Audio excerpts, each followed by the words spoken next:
Fala, galera que já é inscrita no Pautas e Táticas e também a você que está chegando agora no nosso canal, seja muito bem-vindo. Bom, há um tempo atrás nós abordamos a evolução dos conceitos táticos do futebol moderno. Passamos por cada posição e suas respectivas funções dentro de diferentes estratégias de jogo. A partir de hoje, nós vamos falar exatamente sobre a evolução dos sistemas táticos, passando principalmente pelos principais times que contribuíram para essa evolução, além, é claro, dos principais técnicos, que acrescentaram novas ideias para a evolução do nosso jogo. E neste vídeo de hoje, vamos abordar a pirâmide tática, esse que foi o primeiro sistema tático da história do futebol. Se você ainda não ouviu falar dela, preste atenção, porque vamos contar um pouco sobre a história dessa pirâmide. A pirâmide tática que tinha esse nome por conta da distribuição dos jogadores em campo. Ela surgiu no início do século XX, assim como o próprio futebol, na Inglaterra. Quanto à distribuição dos jogadores, eram 2 defensores, 3 meio-campistas e uma linha de 5 atacantes, já que nos primórdios do futebol acreditava-se que quanto mais jogadores se tinha na linha de frente, mais fácil seria chegar ao objetivo final do jogo, que era marcar mais gols do que o adversário. Não se tinha tantas preocupações defensivas. Isso começou a mudar no início da década de 30, quando o técnico inglês Herbert Chapman recuou um dos meio-campistas, dando origem assim ao terceiro zagueiro, e também 2 atacantes, que formavam com os outros 2 meias um quadrado no meio de campo. Esse sistema tático ficou conhecido historicamente como WM, por conta do desenho que os jogadores formavam na sua distribuição em campo. Eram 3 zagueiros, um quadrado no meio de campo e uma linha de 3 atacantes. Em 1954, a seleção húngara, que já havia encantado o mundo conquistando o ouro olímpico 2 anos antes e que havia sido vice-campeã mundial naquela Copa do Mundo, fez leves alterações no sistema de jogo. Como o time não dispunha de um centroavante alto, forte, para poder brigar com 3 zagueiros, a equipe optou por ter uma dupla de ataque à frente e 3 jogadores por trás dela. Aquele sistema ficou conhecido como WW. 3 zagueiros, 2 meio-campistas mais recuados, fazendo a proteção a esses zagueiros, 3 meia-atacantes e uma dupla de ataque, formada por Puskás e Kocsis, 2 dos melhores atacantes da história do futebol e que encantaram o mundo com aquele esquema de jogo. A pirâmide começou a ser invertida em 1958, com a seleção brasileira de Vicente Feola naquela Copa do Mundo, na Suécia, onde o Brasil se sagrou campeão. Aquele time jogava com uma linha de 4 defensores. Um dos volantes recuou para a linha de defesa e se tornou o que ficou conhecido como o 4º zagueiro. Já um dos meio-campistas era, na verdade, um atacante, vindo de trás e que encostava nos 2 pontas e no centroavante. Essa posição ficou conhecida como ponta de lança e era desempenhada por um tal de Pelé, conhece? Esse sistema tático, o 4-2-4, era inovador para a época e ajudou muito a seleção brasileira a se sagrar campeã mundial pela primeira vez na história. Aquele time também foi pioneiro pela inserção no jogo de funções táticas que foram implicitamente inseridas por 2 jogadores em campo.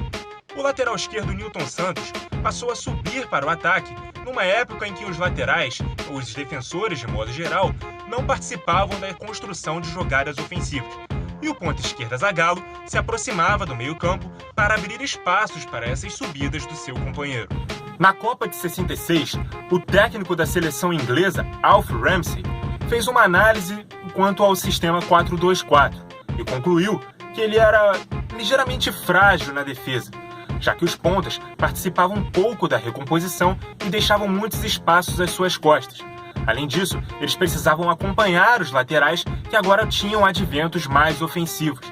Sendo assim, os pontas foram transformados em jogadores de meio de campo abertos, os chamados wingers.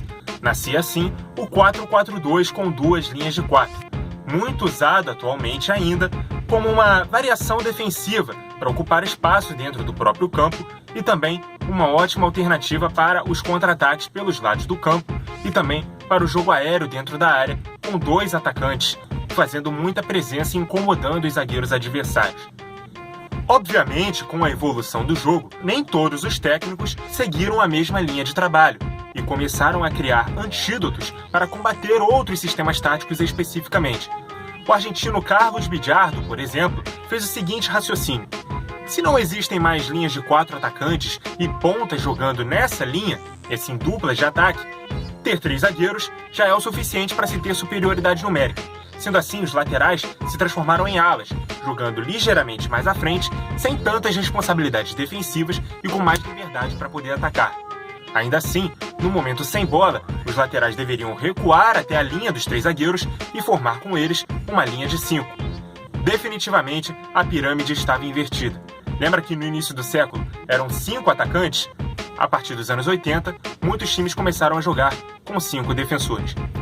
Com o passar do tempo, nem todos os times passaram a jogar com 3 zagueiros. Tivemos sim uma época de auge em que muitas equipes jogavam com esse sistema tático, mas não foram todas. O próprio 4-4-2 de Alf Ramsey começou a se desenvolver e se desdobrar para outros sistemas, como o 4-2-3-1 e o 4-1-4-1. Com isso, as duplas de ataque ficaram cada vez mais raras, assim como os trios de zagueiros. Ainda assim, até hoje, muitos times preferem usar os 3 zagueiros, pois eles fecham mais espaços. Temos vídeo aqui no Pautas e Táticas falando sobre o retorno dos 3 zagueiros. Um dos técnicos que melhor utiliza a estratégia hoje em dia é o Antônio Conte, atual técnico da Inter de Milão. Na Alemanha, por exemplo, muitos técnicos como Julian Nagelsmann, do Leipzig, e Lucien Favre, do Borussia Dortmund, também gostam de usar a variação. Em tempos em que os sistemas táticos demandam a maior compactação e negar espaços aos adversários, linhas de 5 ainda são muito úteis até hoje. E se a tendência tática defensiva atual é negar espaços aos adversários, povoando a frente da defesa com mais jogadores, a tendência tática ofensiva é fazer com que esses espaços surjam. É aí que entram o técnico do Manchester City, o espanhol Pep Guardiola, e o técnico do Liverpool, o alemão Jürgen Klopp, 2 dos principais treinadores da era moderna e que fazem com que seus sistemas táticos tenham variações que façam lembrar o primeiro sistema tático da história do futebol, o 2-3-5, porém de formas diferentes. Apesar de ambos partirem de um 4-3-3, Guardiola faz com que seus laterais joguem numa zona mais central, ao lado do volante, e a amplitude das jogadas ficam com os 2 pontas. Sendo assim, eles atraem a atenção dos laterais adversários e façam com que a primeira linha de defesa dos adversários fique mais espaçada. Sendo assim, quem infiltra nesses espaços são justamente os 2 meias. Assim sendo, o 2-3-5, variando o 4-3-3 do Manchester City de Guardiola, fica com os 2 zagueiros, uma linha de 3 formada pelos 2 laterais e o volante, e uma linha de 5, com os 2 pontas, o centroavante e os 2 meias. Já o Liverpool faz com uma forma ligeiramente diferente. O Liverpool tem 3 meio-campistas mais físicos do que técnicos, então eles guardam posição numa linha à frente dos 2 zagueiros. Os 3 atacantes se aproximam da área. Isso faz com que a linha de defesa do adversário também jogue um pouco mais compacta à frente da defesa, à frente do goleiro. Sendo assim, surgem espaços dos lados do campo, e esses espaços são aproveitados pelos 2 laterais, Arnold e Robertson.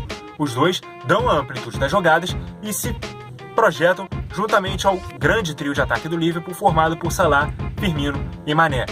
Mas se são 3 contra 4 à frente da defesa, como esses espaços surgem? Firmino recua para o meio de campo e atrai com ele um zagueiro na marcação individual. Sendo assim, ou Salah ou Mané se infiltram na diagonal nesse espaço que o zagueiro deixa às suas costas. 2 formas diferentes de interpretar a variação tática e fazer com que a pirâmide se reinverta. Se a linha de 5 defensores é usada para se defender, uma linha de 5 atacantes ou falsos atacantes se forma para poder atacar e dar igualdade numérica a essa compactação defensiva. E é isso, galera. Chegamos ao fim de mais um Pautas e Táticas. Essa é a história da pirâmide tática, como ela foi se desenvolvendo ao longo dos anos, passando nas mãos de vários treinadores que foram tendo outras ideias, invertendo-a, reinvertendo-a até os tempos modernos. Se você gostou do conteúdo, compartilhe, comente, se inscreva no canal, sugira novos temas e, é claro, muito obrigado a você que nos acompanhou até aqui. Continue ligado no Pautas e Táticas e até a próxima!